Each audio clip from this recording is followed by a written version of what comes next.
Hello and welcome to Delta Romeo Flight Simulations. In today's video I'll be demonstrating the fastest way from Bordeaux Airport to Seattle-Tacoma International. We'll be using the Top Gun Darkstar from the Top Gun expansion, and this will give you the frequent flyer achievement in less than an hour if you do everything correctly. We'll be covering 4,471 nautical miles, and this does list about 53 minutes, which is accurate. So, to begin, let's make sure that Darkstar is equipped so you don't have to go back out and switch that out later on. Make sure you're in VFR as well. That's just for simplicity's sake. Make sure Bordeaux and Seattle are both listed, LFBD as departure and KSEA as arrival. Runway 23 to begin with, and 16 left for for final. These will be allowing you for a straight in departure and arrival, and it's a little bit easier to get through. So, aside from that, let's make sure the weather is set, multiplayer is off, air traffic is off, and weather and time is set to custom. We'll be departing about 5 p.m. so we have some daylight when we get to Washington. Does not matter with the date, obviously, and clear skies should be chosen. Make sure your winds are set to 0, and aside from that, you don't have to worry about anything else in the settings here. So, aside from that, just make sure everything looks good from here, and let's go fly. Alright, so we're on the runway now, runway 29er. Have the exterior view here just so we have an area of the runway we're working with. Rotation speed is about 170 in this thing, so make sure your barometric pressure is set if not already. Alright, so let's see what we got here. So obviously this magenta line is going to be your best friend for that GPS. Get as close as you can to it throughout the flight. Make sure you're a little to the left instead of the right, because obviously with the curvature of the Earth, it'll be a little bit harder to capture that magenta once it's to the right.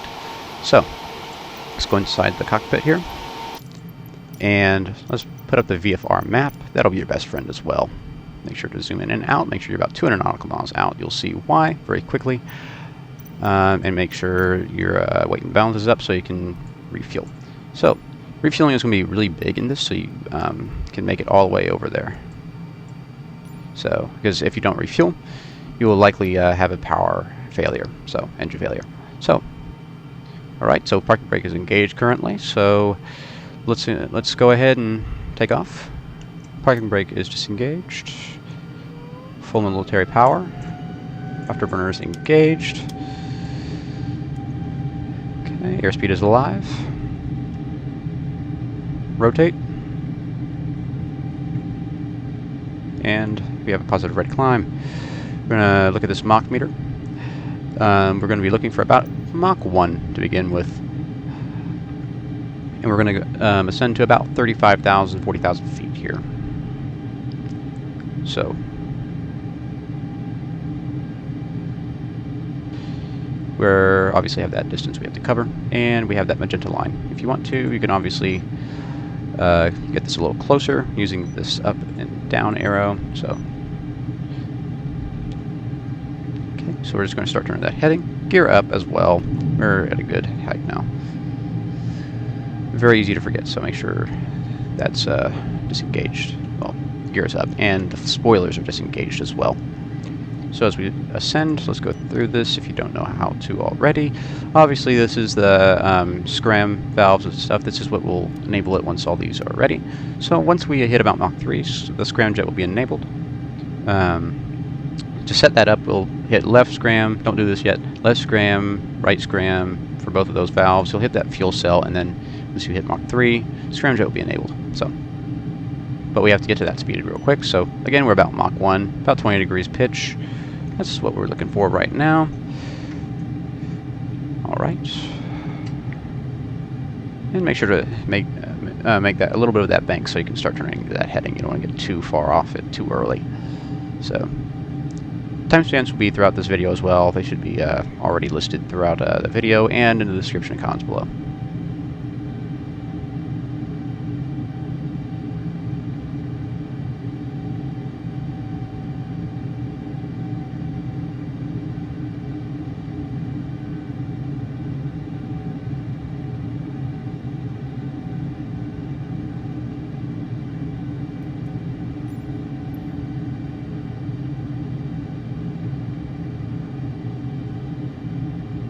Okay, we're about 30,000 feet.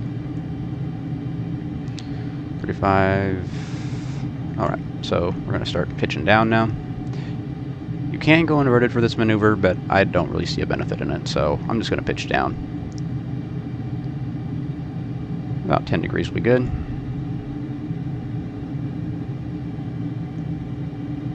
Verifying that we have the afterburners enabled. Okay. You also don't have to worry about ATC. I have them off.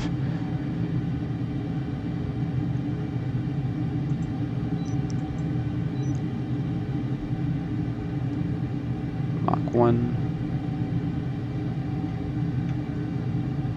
You may have to do this maneuver once or twice. That's alright. Just as long as you get up to Mach 3, you'll be good to go from there.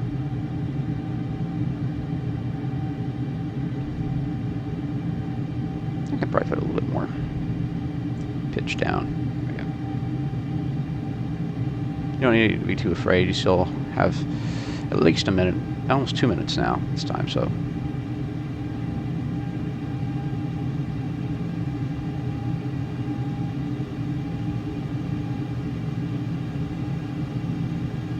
Okay, we're about Mach 1.4. Let's go to about Mach 1.6.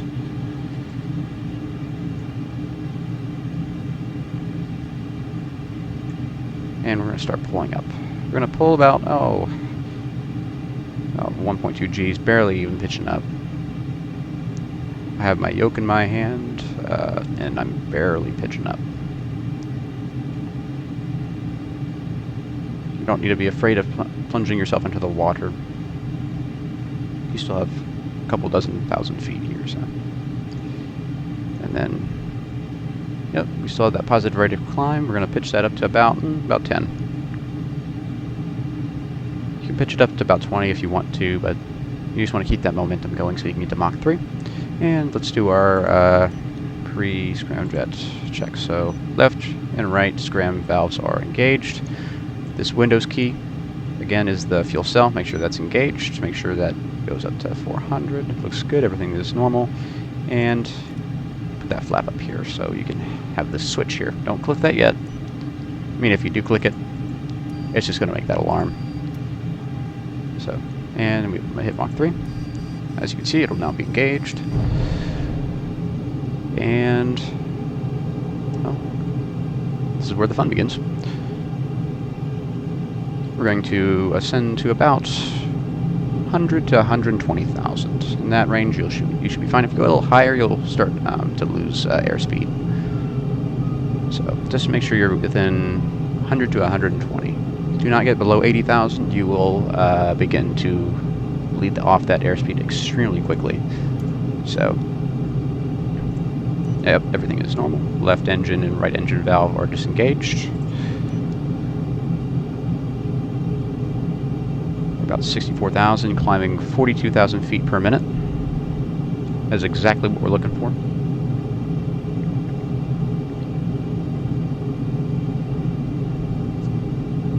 Fuel is 86%. Put that back to max. I cannot emphasize adding fuel as much as possible as well, because you'll forget and, well, you'll have to redo this process again. Which is actually pretty fun. I've done this quite a few times at this time, so it's actually quite fun. As you can see, we're about Mach 8 now, so accelerating to Mach 9. This thing can have a top speed of Mach 10, but you don't need to pitch to Mach 10. That's not necessary. Mach 9.5 will get you there perfectly fine. So, and this is fly-by-wire as well. I don't think I mentioned that, but it's very similar to Airbus's systems. So you just put the stick to where you want it, and it will fly right there. This thing does not have autopilot, so you'll have to hand fly the entire way, but it's very, very easy to hand fly, so you don't have to worry there. So I'm going to stop talking, and I will talk to you in a little bit when we start to get a little closer to our destination.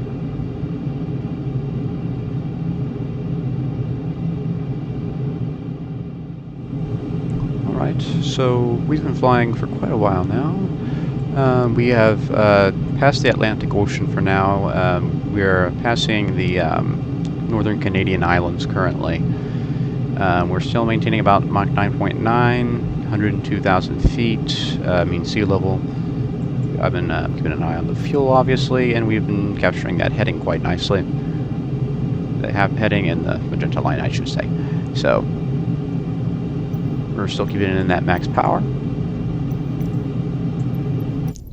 Wonderful external view, that's for sure. Wonderful.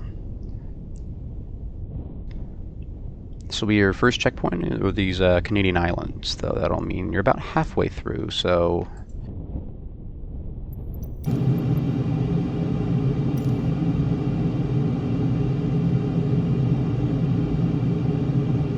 As long as you stay on this magenta line, maintain altitude, and maintain heading and airspeed, you will make it just fine, and you'll be in the same path as me, so...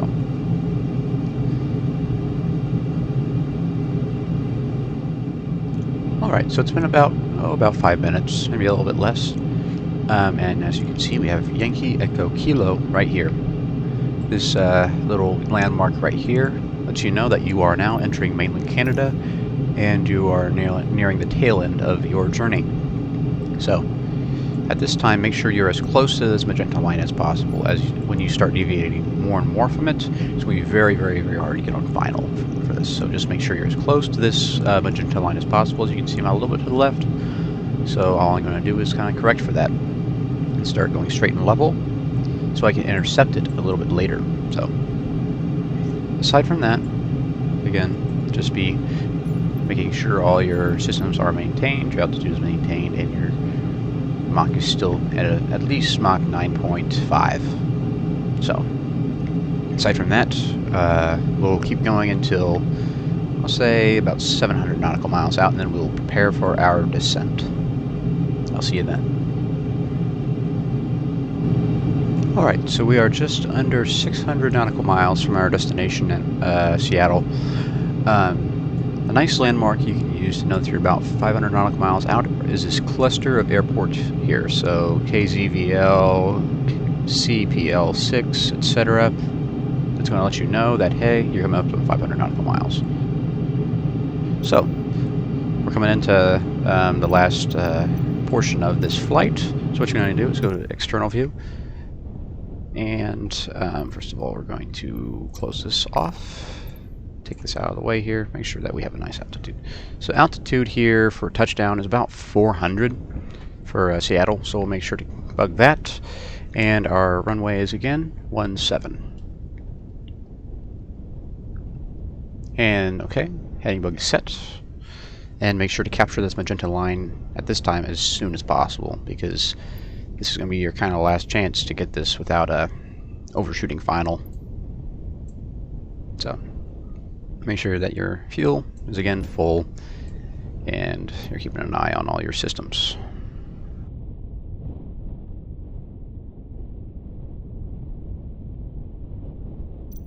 Here, let me get back into cockpit.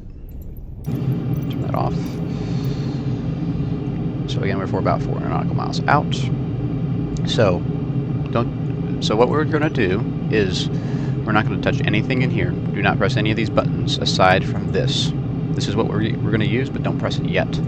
So the scramjet enable, just like we enabled it, we're going to disable it at 50,000 feet. So we're going to wait for this to be about 150, and then we will start to pitch down. All right. So we'll get a little closer here, and I'll be back for that. All right. So we're a little closer now. This should be our last about 5 minutes of this flight. So again, make sure you capture this magenta line, get as close to it as possible. So, we're going to wait till we're about 150 nautical miles away, which is going to take no time at all. We're going to move this flap up and keep this ready. Do not click that switch until you're about 50,000 feet. So, this time we're going to do, so we're going to start slowly pitching down.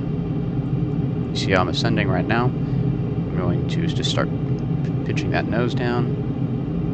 You're going to increase that airspeed as well, so you're going to get to that destination just a little bit faster. So,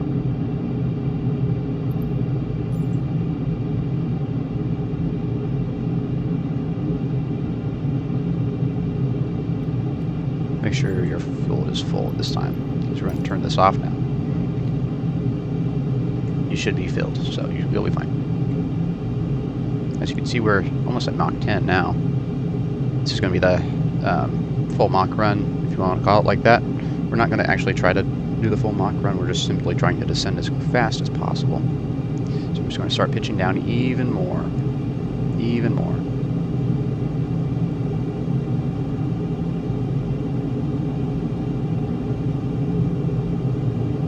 As you can see, we're at 92 nautical miles out. We're going to start taking that power out.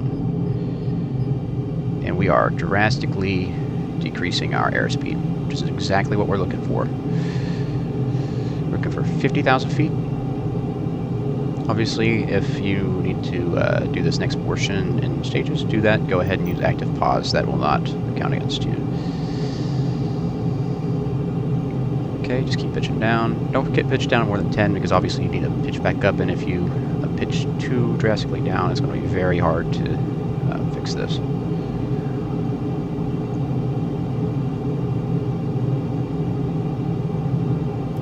And since we're about 50,000 feet, scramjet is disengaged. And now we're going to go back into external view. I think landing this thing in external view is just a little bit easier. And we're going to turn that power to idle as well.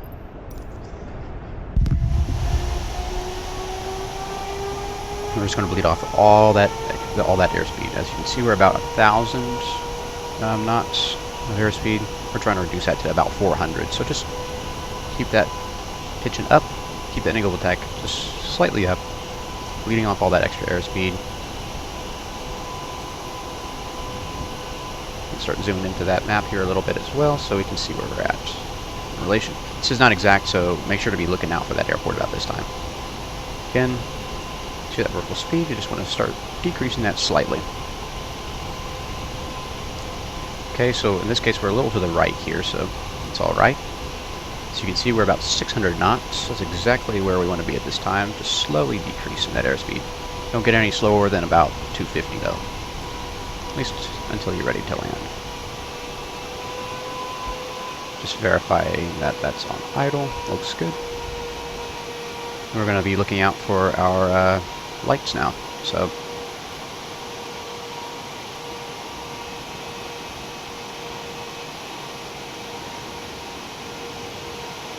for this, you can use spoilers. Since you don't have flaps, obviously, you can use spoilers to get a little bit more of a descent in and to decrease that airspeed going on to final. So I've done that a couple times. You don't have to, but it's obviously nice to do that.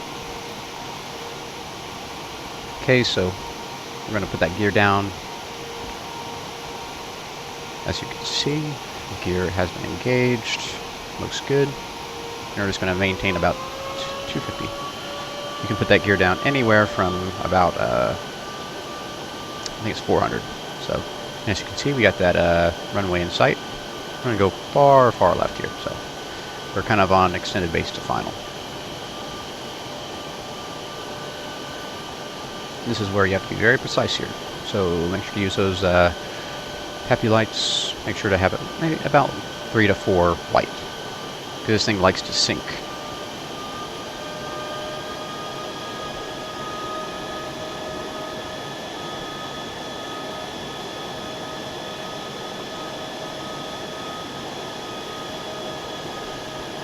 Note that we have about 9,000 to go, because touchdown here is going to be about 400 feet. So don't get any lower than about 1,400 until final. Depending on your hardware as well, your game may start stuttering due to the Seattle area rendering in. So don't freak out too much, just keep that in mind. I have pretty good hardware as well, and obviously sometimes my stuff stutters a little bit, so it just depends on the person. So we're coming into final here, far left. I believe this may be runway 16, but that's alright. Just use whichever available runway you can, and it'll be fine. There's no FAA to tell you what to do here. So, just going to turn to final here. Obviously, this area is cleared because there is no air traffic. We disable that. As you can see, my game's starting to stutter slightly, so I apologize for that. And we got final in sight, so we're going to start taking that power out a little bit. You can land anywhere from about 150 to 120 knots, but you don't want to get too slow here because you'll sink into those trees here.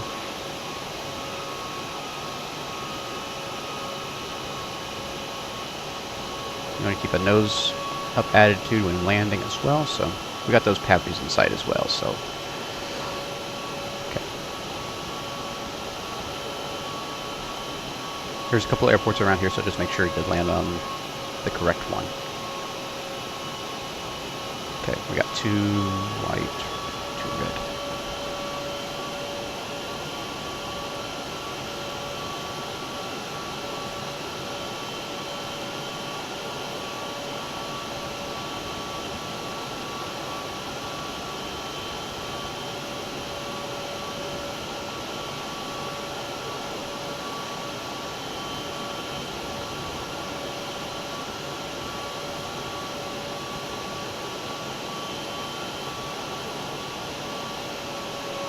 And just start slowly taking that power out. And maintain about a little bit of a nose up attitude here. As you can see, we have touchdown. Engage those spoilers if you have not already. And slow to a stop.